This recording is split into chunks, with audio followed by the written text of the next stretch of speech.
જ્યોતિષ અને વિજ્ઞાનનો અનેરો સંગમ એટલે જ્યોતિષ ગુરુ डॉक्टर पंकज नागर।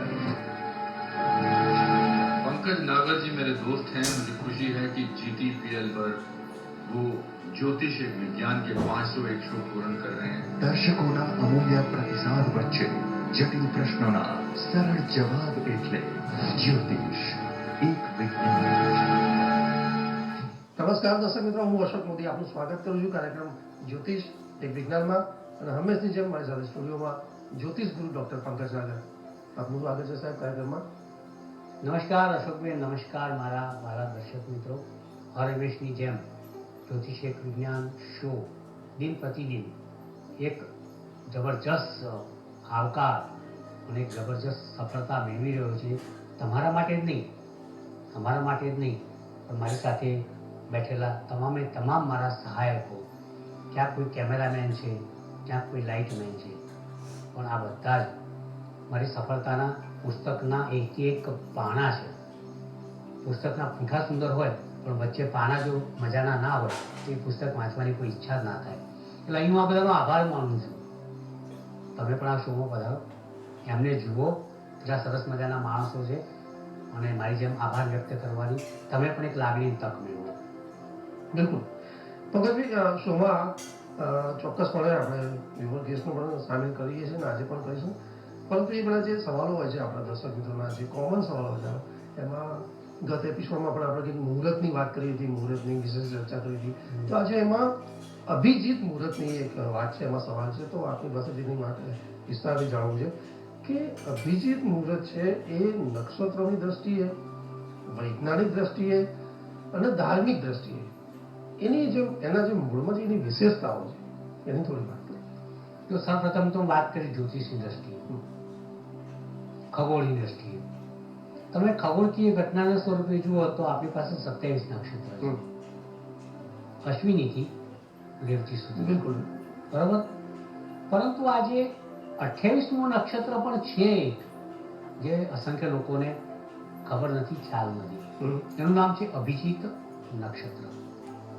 આ અભિજીત 28મું નક્ષત્ર છે અને એટલું બધું એ પોટેન્શિયલ, પાવરફુલ, એટલે કે તાકાતવર, એ નક્ષત્રની અંદર સ્વયં ભગવાન સૂર્યના આશીર્વાદ છે, પ્રત્યક્ષ દેવ સૂર્યના આશીર્વાદ છે। તો અભિજીત નક્ષત્ર ઉપરથી અભિજીત મુહૂર્તનું, એટલે કે 28મા નક્ષત્ર ઉપરથી અભિજીત મુહૂર્તનો જન્મ થયો। અભિજીત શબ્દ એ સ્વયં એક જબરજસ્ત, બિલકુલ, જેને જીત છે, ક્યાંક પાછળ જીત છે ને, અભિ, હાલ જે માણસ જીતી જતો હોય અને પોતાનું કામ પૂર્ણ કરતો હોય એનું નામ અભિજીત છે। અને અભિજીત મુહૂર્ત તમે નહીં માનો, રોજ બપોરે 12:39 આવે જ। વાહ! આ અભિજીત મુહૂર્ત રોજ બપોરે 12:39 આવે। હવે કેમ? તો આપણા ભૃગુજી, ઋષિમુનિ ભૃગુજી, જે જ્યોતિષશાસ્ત્રના સંશોધક, લેખક અને આર્ષદ્રષ્ટા છે, એમણે એમના ભૃગુ સંહિતાની અંદર પણ એવું લખેલું છે કે સૂર્ય જ્યારે મધ્યાહને આવે ત્યારે પૃથ્વી પરના તમામે તમામ દોષનો નાશ થઈ જાય છે। ગરમી તો સાહેબ સહન થાય નહીં। આ લંડન વાળા કંટાળી ગયા હમણાં, 40-40 ડિગ્રીમાં અંદર ભારતના મદ્રાસનો ને અમદાવાદનો અનુભવ થઈ ગયો। એટલે સૂર્યદેવ સ્વયં પ્રત્યક્ષ છે અને એમનો તાપ જ્યારે સહન ના થાય એ સમય છે બપોરે 12:39નો, અને આ 12:39 સૂર્ય મધ્યાહને પોતાના જબરજસ્ત પાવર અને તાકાત વડે એવા કિરણોનું સંચાલન કરે છે, પ્રસાર કરે છે અને પૃથ્વી સુધી મોકલે છે કે જ્યાં તમામ દોષોનો નાશ થાય છે, તમામ જીવજંતુઓનો નાશ થાય છે, અને પૃથ્વી ઉપર એક સુંદર મજાનું દૂષણ રહિત વાતાવરણનું સર્જન થાય છે। એટલે આ કોઈ પણ કામ હોય, હસ્તમેળાપ કરવાનો તો 12:39 બપોરે, ગૃહ પ્રવેશ કરવાનો, વાહન છોડાવવાનું તો બપોરે 12:39, 12:39 મુંડન કરાવવાનું, 12:39 આમ કરવાનું, તેમ કરવાનું, બધા શુભ કાર્યો બપોરના 12:39 કેમ? તેનું ભાઈ મૂળ કારણ આ છે, અભિજીત મુહૂર્ત। કે જેના ઉપર વર્ચસ્વ, પ્રાધાન્ય, સામ્રાજ્ય માત્ર ને માત્ર પ્રત્યક્ષ દેવ સૂર્યનું છે. માટે મિત્રો, જ્યારે કોઈ પણ અગત્યનું કામ કરવું હોય ત્યારે અભિજીત મુહૂર્તને પસંદ કરજો અને સફળતાને તમારા ખિસ્સાની અંદર સરકાવી આગળ વધજો. બિલકુલ પંકજભાઈ, ખૂબ ખૂબ આભાર. અને અન્ય મુહૂર્તના પણ ઘણા બધા સવાલ અને દર્શક મિત્રો, પરંતુ દર્શક મિત્રો અહીંયા કાર્યક્રમમાં થોડી મર્યાદા છે સમયની, અને પંકજભાઈની સાથે સમય થયો છે આપણા વ્યુઅર ગેસ્ટને ઇન્વાઇટ કરવાનો સ્ટુડિયોમાં આવી ગયા છે. તો લેટ્સ વેલકમ વ્યુઅર ગેસ્ટ.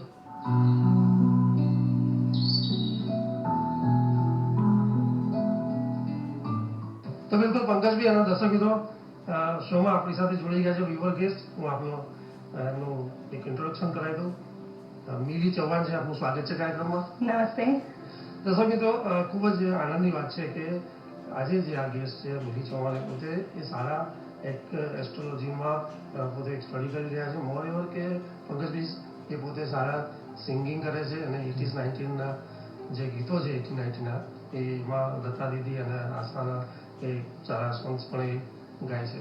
તો ખૂબ જ આનંદ થાય છે કે એક આર્ટિસ્ટ પણ આપણી સાથે આજે છે.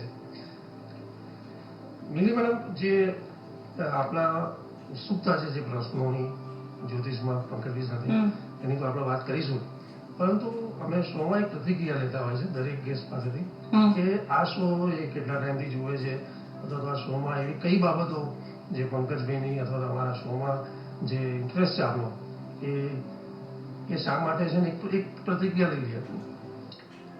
ઇન્ટરેસ્ટ તો મેં એમનો શો જોવાનો ચાલુ કર્યો પછી મને ખ્યાલ આવ્યો કે એ જે તમે રેમેડીઝ જે આપો છો એ એટલી સરળ હોય છે અને ઇફેક્ટેબલ હોય છે કે એ રેમેડીઝ જો તમને કશી ખબર ના પડતી હોય પણ તમારો કંઈક પ્રોબ્લેમ છે અને તમે રેમેડીઝ સાંભળી અને તમે કરો છો તો એનું રિઝલ્ટ તમને મળે છે ક્યાંક ને ક્યાંક.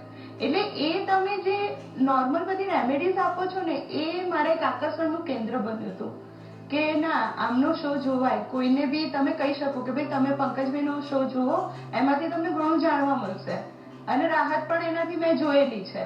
અને ઇવન હું પણ મારા ક્લાયન્ટને રેકમેન્ડ કરું છું, તમે જે રેમેડીઝ આપો છો એ કે તમે આવું કરો એમ, તો એનાથી બી મને રિઝલ્ટ મળ્યા છે. એટલે પહેલા એના માટે તો થેન્ક યુ સો મચ. મિલી ચૌહાણ, તમારા પ્રોફેશનની થોડી વાત કરું તો પોતે દર્શક મિત્રો એ સિંગર છે એટલે હું ગીત ગાવાનું તો નહીં કહું, કારણ કે આપણે એસ્ટ્રોલોજીના પ્રોગ્રામમાં છીએ, પણ ખૂબ જ સારી બાબત એ છે કે એ પોતે એક સારા એસ્ટ્રોલોજર બનવાના એક રાહ પર છે, સ્ટડી કરી રહ્યા છે. તો એના વિશે થોડી વાત કરીએ. એમાં એવું હતું કે મેં પહેલા હું એસ્ટ્રોલોજર પાસે જતી હતી, પછી તમે અલગ અલગ એસ્ટ્રોલોજરને મળો એટલે એમના ઓપિનિયન અલગ અલગ આવે એટલે કન્ફ્યુઝન બહુ થતું હતું. પછી એવું થયું કે હવે જ્યારે રિટાયરમેન્ટ લાઈફ આવી જ રહી છે તો કેમ નહીં આપણે જ્યાં સ્ટડી કરીએ તો કમસે કમ કોઈના નહીં તો આપણે આપણા પ્રશ્નો સોલ્વ કરી શકીએ છીએ. એટલે મને આમાં એમ કરતા ઇન્ટરેસ્ટ વધ્યો. સ્ટડી સ્ટાર્ટ કર્યું એટલે મને વધારે ઇન્ટરેસ્ટ આવ્યો કે ના, આ તો બહુ ગજબની દુનિયા છે, બહુ સરસ છે અને આમાં જેટલા તમે ઊંડા ઉતરો એટલા ઓછા છે. એટલે એ પ્રમાણે મેં આજથી 3-3.5 વર્ષ પહેલા સ્ટડી સ્ટાર્ટ કર્યું હતું અને અત્યારે સ્ટડી પણ કરું છું અને પ્રેક્ટિસ પણ કરું છું. એટલે બંને મારી ચાલુ છે. બહુ સરસ. પણ એક વાત તમને કહીશ કે if you want to come up you should be always different to others. બીજાથી અલગ પડો તમે તો જ તમે પિનેકલ, જેને શિખર, સફળતાનું શિખર સર કરી શકો છો અને એના પર બેસી શકો છો. ગુજરાત શું, ભારતની અંદર એક પણ જ્યોતિષી એવા નથી કે જેણે હર્ષલ, નેપ્ચ્યુન, પ્લુટો ઉપર કંઈક લખ્યું હોય એનું અવલોકન કર્યું, એનાલિસિસ કરો. મારું જે અપલિફમેન્ટનું કારણ છે because I have gone very deep to Herschel, Neptune, Pluto because I am different. So I want to be different એટલે મેં આ કર્યું છે. ઓકે, અલગ બનો, અલાયદા બનો, લોકોથી જુદા કરી આવો તો જ તમારો અધિકાર સફળતાના શિખર પર મિલીબેન બેસવાનો છે. એ વાત સત્ય અને સનાતન સત્ય છે. ત્યાર પછી આ શોમાં તમે આવ્યા છે, મારી પાસે એક ટીપ લેતા જજો. ચીલાચાલુ જ્યોતિષમાં ના પડશો. મંગળ દોષ એટલે આમ ને, શનિ એટલે આમ કરી નાખે ને, રાહુ તમારું ખરાબ કરી નાખે ને, કેતુની દશા ખરાબ કરે ને, શુક્રની દશા સારું કરે ને. આજે કહેવાય ને કે ઇટ્સ અ ચ્યુડ એસ્ટ્રોલોજી. ચવાઈ ગયેલી, હેંકાઈ ગયેલી, ધોવાઈ ગયેલી એ જ્યોતિષશાસ્ત્રમાં પડવાથી કદાપી ઉપર આવવાતું નથી. If you want two follow me તો પછી તમે એક ઇનોવેટિવ વ્યક્તિત્વને જો જાતે તૈયાર કરશો તો મારી શુભેચ્છાઓ છે કે તમે ઉપર થેન્ક યુ આવી શકશો. Thank you so much sir thank you. ખૂબ જ સારી ટીમ અને તમને એક સારી વાત મળી ગઈ. મોરેઓવર કે જે ઇન્ટરેસ્ટ છે આજે કાર્યક્રમમાં આપનો જોડાવાનો, તો પંકજજી સાથે આપ રૂબરૂ છો, તો આપના પ્રશ્નો સમસ્યા જે જ્યોતિષની દ્રષ્ટિએ તમને થાય છે એ આપ કહી શકો. બીજું સર એમાં એવું છે કે ઘણા લોકો ક્લાયન્ટો આપણને પૂછતા હોય છે અને મારું બી કન્ફ્યુઝન છે કે ગોચરની અંદર જે પ્લેનેટ્સ હોય છે, જે તમારી કુંડળી અને ગોચર બંને મિક્સ કરીને ઇવેન્ટ આપે છે, તો સારા ઇવેન્ટમાં તો કોઈને કંઈ બહુ પ્રોબ્લેમ આવતો નથી, પણ જે ખરાબ ઇવેન્ટ હોય છે તો એને તમે રોકવા માટે કે એને માઇલ્ડ કરવા માટે તમે શું પ્રયત્ન કરી શકો? બહુ સરસ મજાની વાત કરી. પહેલા તો તમારું નામ મિલી છે, એટલે પેલું ગીત તો ગાતા છો, મેને કહા ફૂલો છે, યાદ છે ને તમને? એટલે તો હસતી રહું છું. પછી બડી સુની સુની હૈ, યાદ આવે છે? રશ્મિ રમણનું સંગીત છે, અમિતાભ બચ્ચન સાહેબ, ઋષિકેશ મુખર્જી, ગુલજારના કોમ્બિનેશનથી બનેલી ફિલ્મ છે. આ જયાબેન પણ અંદર છે, જયાબેન છે. બરાબર ને? તો એ ફિલ્મની વાત પૂરી કર્યા પછી મિલીબેન સાથે એમની ગોચરની વાત લઈને આગળ વધીએ. સર્વપ્રથમ ગોચર. ગોચર શબ્દ છે ને એ ભગવાન શ્રી કૃષ્ણના ચારિત્રમાંથી, વ્યક્તિત્વમાંથી આવેલો છે. કારણ કે એ સાંજ પડે, જેને આપણે ગોરજ મુહૂર્ત કહીએ છીએ, બરોબર છે ને? સાંજ પડે એ પોતાની ગૈયાઓને લઈને ચરાવવા લઈ જતા હતા. એના પરથી ગોચર નામ પડ્યું, એટલે આ પવિત્ર શબ્દ છે. અને એના પરથી ગોરજ મુહૂર્ત આવ્યું, એટલે ગોરજ મુહૂર્ત હંમેશા શ્રેષ્ઠ હોય છે. આ વસ્તુ સમજી લેવાની છે. હવે ગોચર બે રીતે જોવાય છે, ચંદ્ર કુંડળી અને સૂર્ય કુંડળી. લોકો લગ્ન કુંડળીથી જોતા હોય છે, પણ તદ્દન વાહિયાત વાત છે. કારણ કે લગ્ન કુંડળી એ સ્થિર કુંડળી છે, ઇટ્સ અ સ્ટેબલ હોરોસ્કોપ, કે જે તમારા જન્મ વખતનો એક તૈયાર કરેલો નકશો છે કે આ લગ્ન આવ્યું, એમાં આટલા ગ્રહો એ દિવસના. પહેલા તો પંચાંગો જોઈને આપણે મૂકી દેતા હતા, પણ હવે શું છે કે આપણી પાસે એવા સોફ્ટવેર આવ્યા છે, એટલે મહેનત કરવાની જરૂર નથી. બાકી અમને તો અમારા જમાનામાં, when I had my gold medal in 1984, ત્યારે તો અમારે ડૉક્ટર એલવી પંડ્યા હતા અમારા ગુરુ, એ લોકો તો અમને 20 વર્ગીય કુંડળી જાતે મુકાવતા હતા, સમજાવતા હતા, અને અમે એ ભાષામાં જન્માક્ષર તૈયાર કરતા હતા. પણ હવે ધેટ ટાઈમ હેઝ ગોન નાઉ. લોકો પાસે સમય નથી અને સોફ્ટવેર આવી ગયા છે.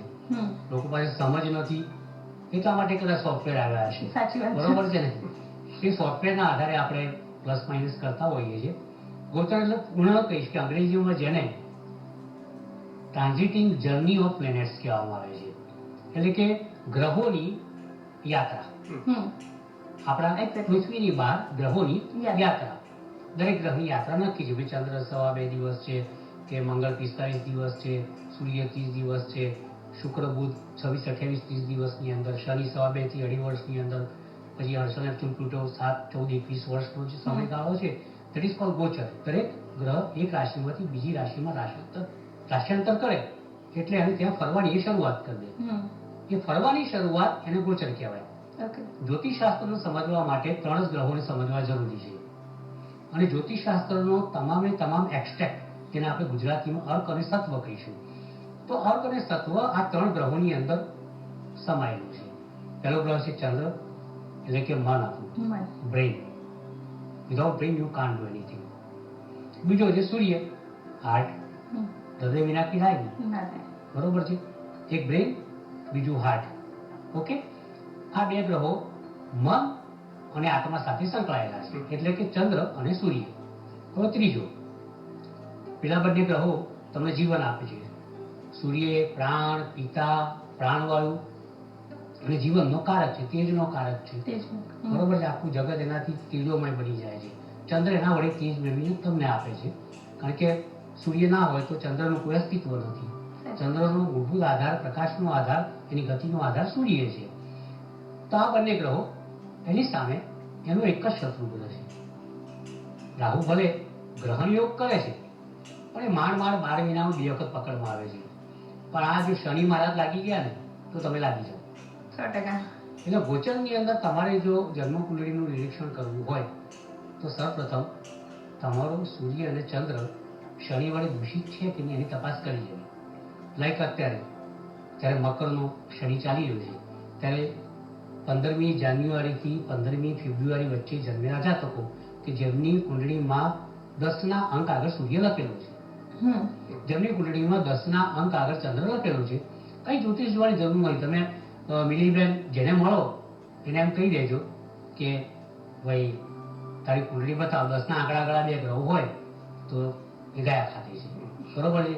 દુઃખનો પહાડ તમારી સમક્ષ રજૂ કરી દેશે ને એને ખરેખર લાગશે કે મિલી તો મિલી તો બાત તો અચ્છા હુઆ, તો કે પ્રિડિક્શન મિલા, બરોબર ને. એટલે તમે આ ખાસ જોવાનું કે કુંડળીની નેગેટિવિટી તપાસવી હોય તો દર્શક મિત્રો, મિલીબેન, અશોકભાઈ, કેમેરામેન બધા જ કુંડળીના સૂર્ય ચંદ્ર ઉપરથી જ્યારે જ્યારે શનિ પસાર થાય એમાં ચંદ્રની આજુબાજુ ઉપર આવે ત્યારે પનોતીનું સ્વરૂપ આવે અને સૂર્ય પરથી પસાર થાય ત્યારે ઘણા બધા કષ્ટ આપે છે. પિતાને કષ્ટ આપે, તમારી ઇજ્જત આબરૂને કષ્ટ આપે, તમારા તેજ તંદુરસ્તીને કષ્ટ આપે, તમારો હોદ્દો બંધ કરાવે, પદભ્રષ્ટતા આપે, તમને ટૂંકમાં આમ ગોફરની જેમ ફેરવી અને ફેંકી દે. આ એક મહત્વની વાત છે. બીજું એક પોઝિટિવ આપણું ગોચર છે. એની અંદર જ્યારે જ્યારે જે કુંડળીના 2 સાત્વિક ગ્રહો મેં કયા, સૂર્ય અને ચંદ્ર, જેને આપણે આત્મા અને બ્રેઇન કહીશું, જેને આપણે હાર્ટ અને બ્રેઇન કહીશું, મન અને આત્મા સાથે આ બંને સંકળાયેલા ગ્રહો છે. એના પરથી જ્યારે ગુરુનું ભ્રમણ શરૂ થાય, the biggest auspicious planet in orbit, બ્રહ્માંડની અંદર સૌથી મહત્વનો એક આશીર્વાદ રૂપી, કૃપા રૂપી, મહેરબાન થનારો શુભ ગ્રહ જો કોઈ હોય તેનું નામ ગુરુ છે. અને ગુરુ ના આવે તો આપણે ક્યાં બેઠા હોઈએ. મારી પાસે મારું ગુરુ ના આવે તો ક્યાં પીએચડી થયો હોત, તમારી પાસે તમારો ગુરુ ના આવે તો તમે ક્યાં આ સુધી પહોંચ્યા હોત, બરોબર. ગુરુ વિના જ્ઞાન નહીં. ગુરુ નમનને પાત્ર છે. ગુરુ જ્ઞાન ભંડારી છે, ગુરુ કુબેર ભંડારી છે, ગુરુ શુભ છે, ગુરુ વિસ્તૃત છે. ગુરુ બૃહસ્પતિ દેવોનો પણ ગુરુ છે. દેવો પણ ગુરુને પૂછ્યા વિના કદાચ કશું નહોતા કરતા.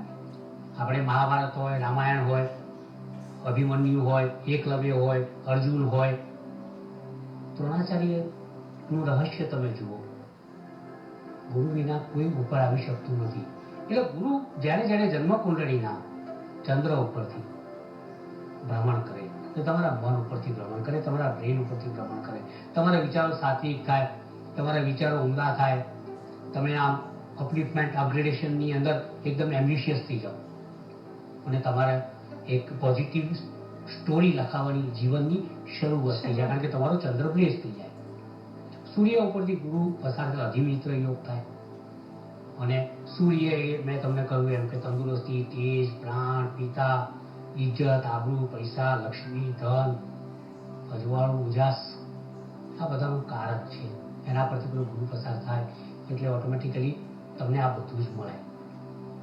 એટલે 2 પાર્ટની અંદર છે, પણ બંને પાર્ટની અંદર તમે જુઓ, એક શનિ મહામારક અને એક ગુરુ મહાકારક, એ બંને તમારા મન અને હૃદય ઉપરથી જ્યારે જ્યારે ફરે ત્યારે કાં તો તમને પરાસ્ત કરે છે, કાં તો તમારા ગળામાં વિજયની હાર માળા પહેરાવે છે. This is the extract, I mean to say, a small story, the legendary story of grahas, planets. And if you follow this small tip, you can come out as a successful astrologer. જ્યોતિષ એ કંઈ ગ્રહોની ગણતરી નથી. થોડું brain, થોડું logic, થોડી psychology, થોડી philosophy, થોડું જ્ઞાન, થોડી આભા, થોડું તેજ અને તમારું વક્તવ્ય, એ મોહકલાની અંદર તમે કોઈ સમક્ષ મૂકો એટલે પેલું કહેવાય ને કે સામેથી જ કોઈ પણ ગમે એટલું મોટું વિરલ વ્યક્તિત્વ હોય ને, એ ભલે પીએમ હોય, સીએમ હોય, દુનિયાની કોઈ પણ વ્યક્તિ હોય, જ્યોતિષ અને ગ્રહોની ચાલ સિવાય એનું બધું થતું નથી. એટલે જ્યોતિષી એક જગતનો સૌથી મોટો ગુરુ છે, એ સમજીને ચાલજો. પગલજી, આપનો ખૂબ ખૂબ આભાર કે એમનો જે સવાલ હતો એવા દર્શક મિત્રો કે જે લોકો એસ્ટ્રોલોજર છે એમાં પોતે બિલીવ કરે છે અને જે લોકો ઇન્ટરેસ્ટેડ છે, તો જે ગ્રહોના ગોચરના ભ્રમણને લઈને જે સવાલ હતો એ ખરેખર માહિતી પ્રદાન કર્યો હતો. એમાં તમે ખૂબ સારા માર્ગદર્શન આપ્યા. આઈ થિંક આપણે એવા હજારો દર્શક મિત્રોને આનો લાભ મળ્યો છે. કાર્યક્રમમાં સમયનો થોડો મર્યાદા છે પંકજજી, એટલે બીજો ક્વેશ્ચન કદાચ આપણે ના કરી શકીએ, પરંતુ મિલી ચૌહાણને એટલું તો પૂછીશું કે આજે અહીંયા કાર્યક્રમમાં આવીને કેવું લાગ્યું? આ બી એક ગોચરનું જ એક ફળ છે મારા માટે કે ગુરુ દેવતાની દ્રષ્ટિ થઈ અને મને પંકજજી જેવા ગુરુ મળ્યા છે અને એમની પાસેથી જે ટિપ્સ મળી ખરેખર અદ્ભુત છે. જે મને જ્ઞાન મળ્યું છે, આ જ્ઞાન કોઈ ચોપડીમાં નથી લખેલું હોતું. આ પ્રત્યક્ષ અનુભવી જ્ઞાન છે કે જેનાથી મારા આગલા જીવનની અંદર બી ઘણો વધારો થશે મારા જ્ઞાનમાં. હું એ હાર્ડલી બિલીવ કરું છું. ચોક્કસ અમારા આશીર્વાદ છે, શુભેચ્છા છે. જીવનમાં ખૂબ ખૂબ આગળ વધો અને ખરેખર દરેકને એવું લાગવું જ જોઈએ કે મિલીબેનને બતાવ્યા પછી અમને એક સફળતાનું અને જેને કહી શકાય કે શિખર ઉપર પહોંચવાનો એક માર્ગદર્શક મળ્યો. આ શુભથી શુભેચ્છા. પંકજભાઈ, તમારા ખૂબ ખૂબ આશીર્વાદ છે સર. પંકજભાઈ, આપનો અને મિલી જવાન આપનો પણ ખૂબ ખૂબ આભાર. અને દર્શક મિત્રો, આપ પણ જો કાર્યક્રમમાં જોડાઈ અને પ્રત્યક્ષ પંકજભાઈ સાથે આપના પ્રશ્નોનું સમાધાન ઈચ્છતા હોય તો જે સ્ક્રીન ઉપર જે નંબર છે એની પર ચોક્કસપણે આપ સંપર્ક કરી અને કાર્યક્રમમાં જોડાવાની પ્રક્રિયા ફોલો કરી અને કાર્યક્રમમાં આપ સહભાગી બની શકો. અત્યારે રજા આપશો. નમસ્કાર. નમસ્તે. જ્યોતિષ એક વિજ્ઞાન કાર્યક્રમ અંતર્ગત સટીક ઉત્તર અને માર્ગદર્શન આપશે જ્યોતિષ શાસ્ત્રી ડોક્ટર પંકજ નાગ. રાહુ અને રાશિઓ એની પણ થોડી એક વિશેષ વાત કરી. વૃષભ રાશિમાં, મિથુન રાશિમાં બહુ સારું કહેવાય છે. મકર